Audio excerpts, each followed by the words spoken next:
배우 겸 가수 설리가 자택에서 숨진 채 발견됐습니다. 경찰은 일단 극단적 선택에 무게를 두고 있는데요. 갑작스러운 소식에 연예계는 큰 충격에 빠졌습니다. 자세한 내용을 좀 알아보겠습니다.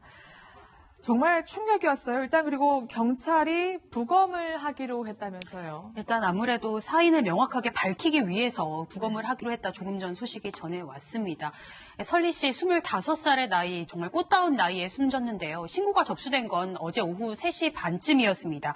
설리 씨의 매니저가 전날 한 6시 반쯤에 마지막으로 통화를 한 뒤에 촬영 스케줄이 있는데도 연락이 되지 않자 걱정스러운 마음에 설리 씨가 살고 있던 이 성남의 자택으로 간 겁니다. 그리고 2층에서 이 숨진 설리 씨를 발견을 한 거죠. 경찰은 일단 극단적인 선택에 무게를 두고 사건을 수사 중입니다만 말씀하신 것처럼 부검을 통해서 정확한 사인을 규명할 예정입니다. 평소에 우울증을 앓고 있었던 것으로 볼 때 아무래도 이제 설리 씨가 극단적인 선택을 한 것으로 추정은 되는데요. 이뿐만 아니라 현재까지는 뭐 외부 침입이나 뭐 다른 타살 가능성은 발견되지 않았다 이렇게 밝혀왔습니다. 그렇군요. 그러면 설리는 발견되기까지 자택에 혼자 있었던 셈이군요. 그렇습니다. 전날 그 매니저하고 일상적인 통화를 했고요. 그 14일 날 오후 3시 21분경에 연락이 안 되니까 찾아간 것 같아요. 현장 가보니까 2층에서 설리 씨가 극단적 선택한 걸 보고 가족한테 연락해서 그 오빠가 경찰에 신고를 한 거예요. 자기 우울증이 걸린 여동생이 극단적 선택을 한 것 같다라고 신고가 들어가가지고 보니까 현장에서 보니까 별로 특별한 사항은 없었고 근데 유서는 또 없었어요. 그렇기 때문에 경찰 당국에서 보기에는 외부 침입이라는 이런 건 안 나오지만 유서는 없었고 그래서 보통 이제 이럴 경우에는 부검을 의뢰할 수 있거든요. 근데 부검은 가족이 유족이 뭐 동의를 해주거나 그렇지 않으면 범죄 혐의가 명확할 경우에는 부검을 의뢰할 수 있는데 현재까지로 볼 때 가족도 아마 동의하니까 하는 것 같고 아마 설리 씨는 그 2층에서 발견됐지만 혼자서 거주하고 있었는데 아마 우울증이 있었다 보니까 지금 그런 극단적 선택을 한 건데 아무튼 현재까지로는 타인에 의한 뭐 살해라든가 그런 흔적은 없는 걸로 지금 알고 있습니다. 물론 직접적인 유서는 없었지만 지금 경찰이 현장에 가서 살펴보니까 뭔가 마지막 말을 남겼을 것으로 추정되는 일기장이 발견됐다고 하더라고요. 이제 뭐 경찰에서 그 내용을 확인해 주지는 않고 있습니다. 또 안 하는 게 그 예의고요. 그렇죠. 그런데 아마 이 설리 씨가 이 다이어리에다가 이제 뭐 매일같이 일기 쓰는 형태는 아니고요. 부정기적으로 이제 막 메모도 하고 뭐 여러 가지 이제 잡다한 이야기도 적어 놓는 이제 그런 그 현상을 유지했던 것 같은데 경찰이 그 현장에서 발견한 그 다이어리 맨 마지막 장에는 그 기존의 패턴보다 상당히 긴 글이 써 있었다고 합니다. 아마 그 내용이 본인의 어떤 심경 같은 거를 좀 적나라하게 묘사한 게 아닌가 싶은데요. 경찰이 그거는 확인을 시켜주지는 않고 있습니다. 그렇군요. 그러니까 설리 씨가 다이어리 맨 마지막 장에 최근의 심정을 담은 그러한 글을 쓴 것으로 추정되고 있는데 그렇다면 최근에 뭔가 힘든 일이 있었나 봐요. 사실 항상 당당한 모습이어서 전혀 예상하지 못했거든요. 예, 그렇습니다. 그래서 설리 씨 주변 지인 측근의 말로는요. 원래 좀 심경 기복이 컸다고 합니다. 그런데 요즘 들어서 부쩍 개인적인 일로 불안이 심해져서 주변에서 걱정이 많았다고 얘기를 하고 있고요. 원래 설리 씨가 최근에 그 예능 프로그램 악플의 밤이라는 데 출연을 하고 있었는데요.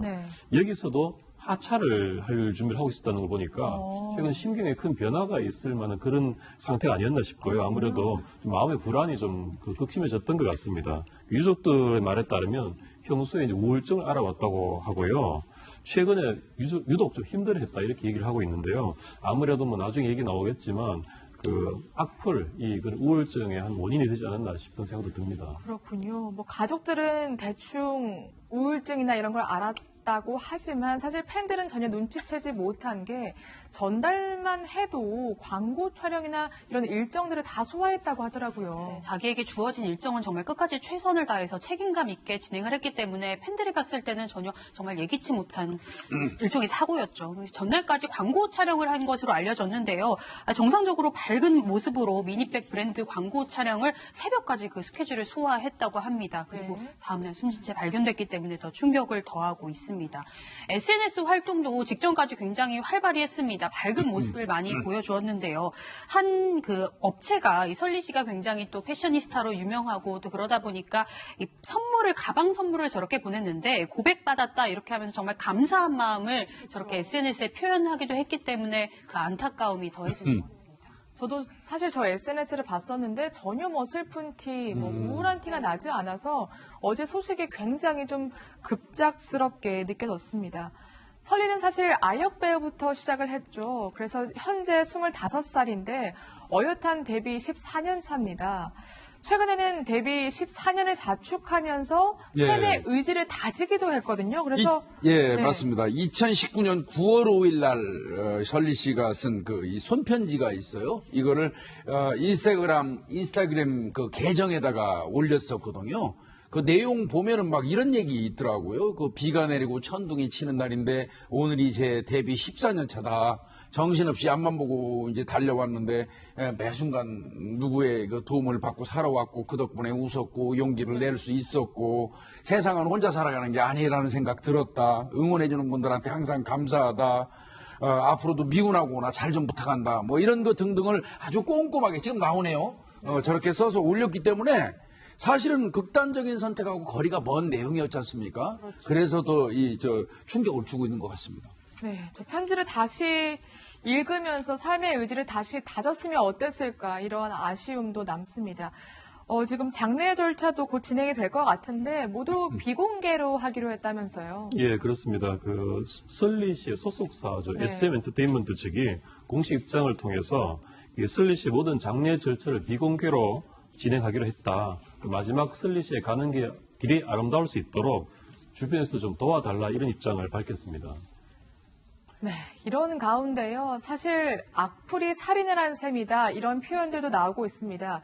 왜냐하면 설리 씨도 사실 악플에서 자유롭지 못했고 아역 배우로 데뷔한 이후부터 계속 악플에 시달려 왔잖아요. 네, 그렇기 때문에 네. 사실 설리 씨가 평소 방송이나 인터뷰를 통해서도 그런 위험 신호들을 보내고 있었습니다. 악플 때문에 굉장히 힘들다 이런 이야기를 많이 했었는데요. 이런 이야기도 한번 한 적이 있습니다. 이 악플을 보고 나서 처음 보는 사람들을 만나게 되면 내 소개나 뭐 인사도 하기 전에 나 그런 사람 아니야 이렇게 해명을 하게 되더라 어느 날부터 이렇게 이야기를 하기도 했고요. 모든 사람들이 다 나를 싫어하는 것 같았다. 내가 조금 그렇게 이상해 보이는지 걱정이 됐다 이런 이야기도 했고 사실 자기가 겉으로는 굉장히 밝은 척하지만 마음은 어둡다 이런 이야기를 하기도 했습니다.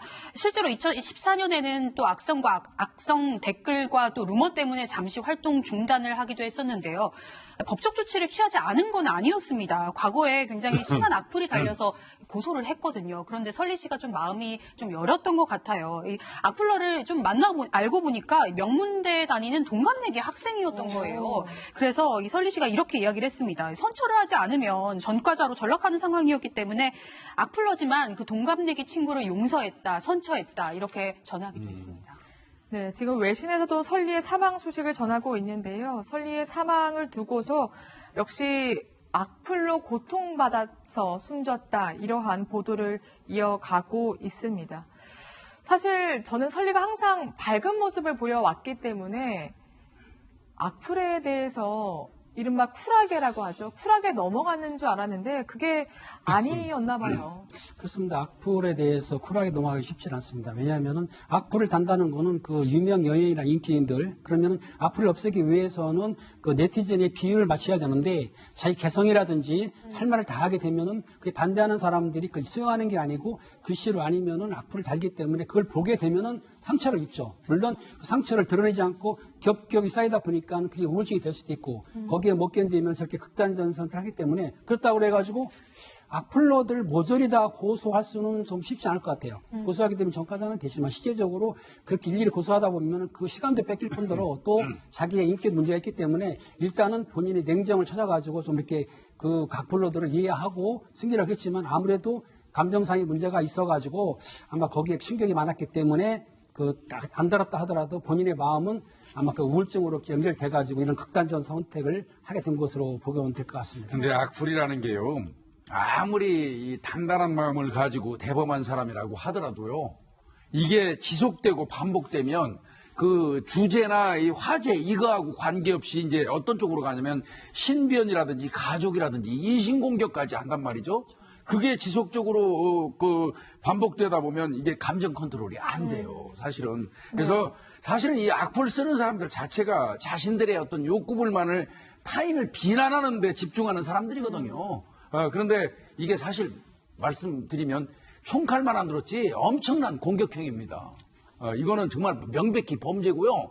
어떤 면에서 보면 아주 강력히 처벌받아야 될 그런 사람들입니다. 그냥 무시해버리면 안 되나요? 그게 쉽지가 무시하면 쉽지 않다는 계속해서 온다는 게 말씀이시죠. 문제인 거죠. 그래서 일각에서는 다시 이제 댓글 다는 걸 실명제로 바꾸자, 또 악플 금지법을 만들자 이렇게 목소리를 내고 있는데 사실 지금으로서는 직접 피해자가 형사 고소하는 것밖에는 방법이 없는 실정이잖아요. 그렇죠. 지금은 이제 일일이 고소하는 것밖에 방법이 없는 게 현실이고요. 사실 우리나라가 이 악플이 유독 거의 전 세계적으로 가장 많은 수위도 높고 그런 나라에 속합니다. 사실 외국을 보면요, 또 웬만한 뉴스 기사나 이런데 그 좀 관심도가 높은 기사에도 한 20, 30개 정도 달리면 굉장히 많이 달리는 거고요. 우리나라 같은 경우는 몇백 개에서 몇천 개도 달리지 않습니까? 유독 양도 많고 수위도 높은 그런 그 문화를 가지고 있는데 또 그 특히 연예인 같은 경우는 그 악플에 대해서 바쁜 스케줄 아까 말씀하셨듯이 그것 때문에 일일이 대응하기도 무리하고 또 정신과 같은 데 가서 이렇게 좀 피해에 대한 치료를 받고 싶어도 또 그것도 또 위험하죠. 그래서 우리나라 연예인들이 어떻게 보면 좀 다른 나라 연예인들보다 유독 힘들다. 이 악플 네. 때문에 그런 말씀을 드릴 수 있을 것 같고요. 네. 그래서 이번에 설리 씨 죽음을 계기로 이제 이런 악플 문화에 좀 문제가 있다. 그 곧장 인터넷 실명제를 도입하자 이런 청원까지 일어나고 있거든요. 이게 좀 많은 공감을 얻고 있긴 합니다만 인터넷 실명제가 2012년도에 헌법재판소에서 위헌 결정을 네. 받아가지고 지금 뭐 시간은 좀 지났습니다만 이게 다시 부활될 수 있을지는 조금 난망입니다. 네, 알겠습니다. 지금 연예계도 그야말로 애도 그리고 충격 속에 사로잡혀 있습니다. 배우 김유정 씨도 지금 뷰티 브랜드 포토월 행사를 취소했고요. 지금 보시면 안재현 씨, 구혜선 씨, 많은 분들이 지금 애도의 메시지를 설리를 향해서 지금 남기고 있습니다. 정말 악플은 또 다른 살인 도구란 생각이 다시 한번 드는데요. 또 혹시 자신이 요즘 초라하게 느껴지거나 자꾸 슬픈 생각이 드신다면 이 나와 있는 번호로 전화하셔서 잠시만 대화를 해보시길 바랍니다. 또 무엇보다 여러분들은 정말 소중하다는 사실 제가 꼭 말씀드리고 싶습니다.